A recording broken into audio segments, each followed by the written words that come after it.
Ang different strands niya are the following: home economics or HE, cookery, bread and pastry production and housekeeping, then another cookery, bread and pastry production, and food and beverage services. Another HE is wellness massage, beauty care and housekeeping, ICT, computer system servicing or CSS, industrial arts, electrical installation and maintenance or EIM, and shielded metal art, welding or SMAW. The third track is sports, and the fourth one is arts and design. Ang kulang ani na track is GAS. Do you know what is GAS? General Academic Strand. Walang na diri sa City High. Now, next please. Very important reminder. Choose a track or strand and senior high school, public or private. Now, ako ni-emphasize, since ang inyong population diri sa City High is 1,400 plus 100 more or less na house, around 150, and you have 32, 34. Including open high, 32 sections tanan ang grade 10. Inyo karon no? Are you aware of that? Nadaghan kay mo? Kung ganing 6 batches mo karon gi kuan ni Ma'am Riza, kay dili pwede mo tanan masulod in one setting. Kay kulang po tao at chair na facility. Okay?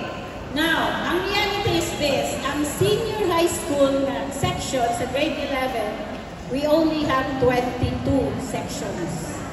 And sa 22 ana, imagine na pila, are you aware, nakabantay mo pila yung mga students sa senior high? Na may mga ate kuya sa senior high? Sa TPL, tagsaysinta na sila. Ay 58, 60, 61. So, medyo buot jud ta, no? That is why, kung pwede mo maka-eskwela sa private school, why not, no? Kung ganahan mo dito, then go. But you can select actually from the schools here, no, present. Not just like tuition fee, pero ang government that provide a voucher program with the amount of 20,000 pesos nga maka-assist sa inyo nga maka-eskwela mo sa private school. Now, ang importante lang, Ana, is mangutana mo sa mga tag-eskwelahan na interested mo nga private school, pila ilang tuition fee. Say for example, kung 30,000 ang tuig, may nusan siya 20,000, so 10 na lang inyong palang sa tuition fee. Then, miscellaneous fee, na ay libro, na ay uniform, ang libre pa na siya. You can ask lang sa mga different schools kung sa ilang naka-offering. Napo na yung mga scholarship, no? So, importante na siya kung score, for example, sa admission exam nila, naanay mga scholarship sila i-offer. Kung ganahan dyan mo nga mo, medyo gusto kong hayahay bitaw kaysa mag-sinardinasta diri. In a way, kaya na-enjoy ubang mga strand or track na medyo guot yun. Nga managko na ba mo sa mo? Di na ba mo grade 7, ang cute pa kaayo. No? But if you can afford the private school, why not? No? Dili ma-end ang inyong school life kung wala mo sa City High. Pagpagayon pa dyan mo dito. But suggestion lang na siya, ha? Kung kaya ninyo dito, then go, ha? Malagay voucher program. Okay, so you need to talk to your parents lang. Kama, ganahan ko diri ani na school. Kana, ubani ko dito. Utana ka sa cashier, sa guidance, sa registrar, sa information center nila para mas masakta na to. Like, syempre, ang financial mga aspect, concern yan ang parents, no? Yung parents. So, magsulti ha, kaya na experience before, gibalik niya ang estudyante dali sa City High, kaya dili siya aware na ako ang tuition sa private school. Yung problema na na-enroll na ba ang bata dito, kung muhawa siya, makabayad na siya sa tubok tuition fee. So, dapat pag-share din mo sa inyong parents, sa inyong gusto, sa inyong plano. Gayon, kung arrive mo certain decision kung saan, ha? Nasabtan dito sa tumol, Ako dito sa guys sa akong office, mabalik ko. Pinuo ko, gusto mo magbalik. Why balik ka? No, ana na siya. Okay. And then, next one is,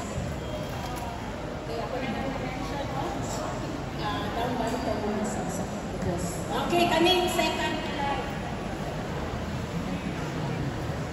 It is very important to identify your preferred strand when you are in grade 10 because once you are already enrolled in your chosen track or strand in grade 11, you will have difficulty in transferring to other strand in grade 12. So for example, nakapili na kag-STEM, no? Kanya na-qualify ka sa exam, so masulod ka sa STEM. Pagka second semester na ito sa office, mamubalhin ko na lang o yun. So, nga naman ga, di man doon ako kaya ang STEM. Kung hindi mo kaya nga, nakapasar man ka sa qualifying exam, pili mo ang bright kaya ang mga classmate mo, mga psychor tanan. No? So, nayala na mga reason. Pero actually, reason actually magbalhin-balhin, dapat once mo na nagipili mo sa grade 11, diretso na sa grade 12. Kaya kung mubalhin ka, mura na ko nag-college, na anak kay major pag first sem, so pagka second sem, na may mga prerequisite. So bilhin tayo ka. So kung grade 12 ka, balhin ka views, napaka-subjects balhin ka pagka grade 11. No, anak, may talo. So mag-submit sa application form sa among office. But, i-schedule na mo na in particular days like ang academic strand tanan. O, diri sa gym ang venue, kay one day lang na. The another na schedule, PBL, Sports, and Arts and Design, dahil na po na schedule, one day lagi hapon. Dahil the following week, ma'am, wala ko kakuha form. Ay, no, na lang doon. Mo gani, one day ra dyan ang submission. Samtan, one day ra, and then, pero we will give you enough time na maka-fulfill sa requirements.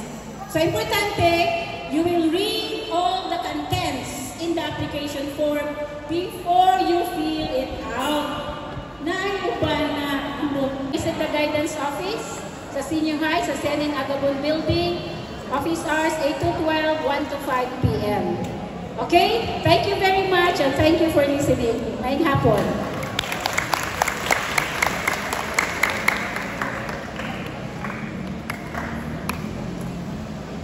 Thank you, Ma'am Girlie S. Monoy, for your time and guidance today. We appreciate your support and the valuable insight you shared with us. Your words will help us with our journey. Now, let us continue to witness the different schools showcasing the countless opportunity they offer for all of you.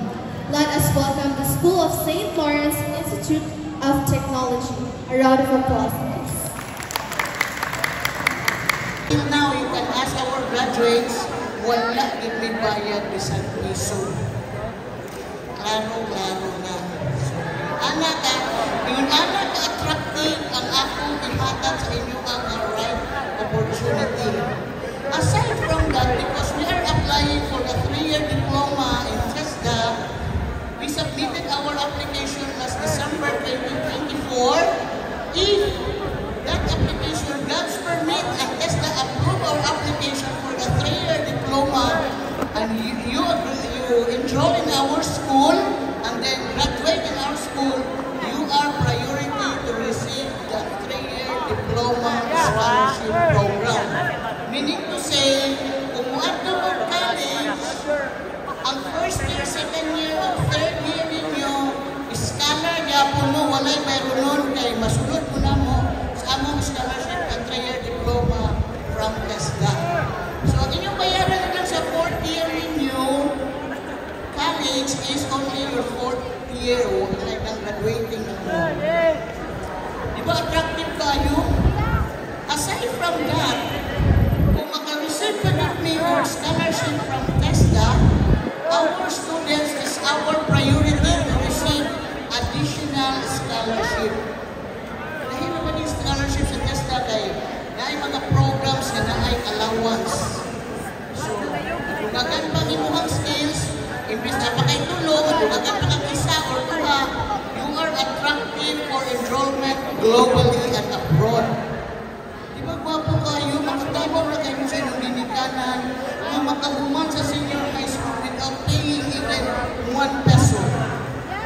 Diba? So, ang ibayin sa inyong mga mama, dito na po sa inyong mga manghod. Don't worry, we are applying also the grade 7 and 8. Na namin, upload namin sa grade 7 and 8. So soon, 9 and 10, nakuha na po na ongoing ang akong application. O, diba? Kinsay, ganahan anak ang mga opportunity. Di mo kunubig, ganahan ba mo?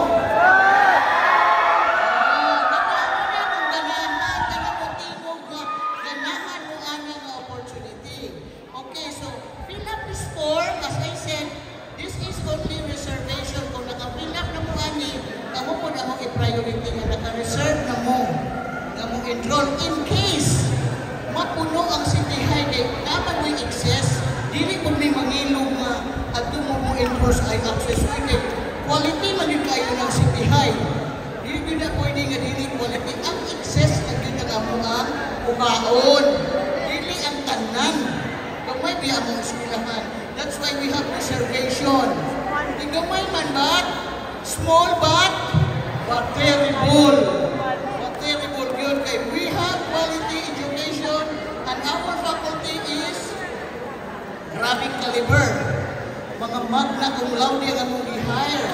Summa cum laude, graduates from MSU IIT. Ngayon anami, we are little MSU IIT.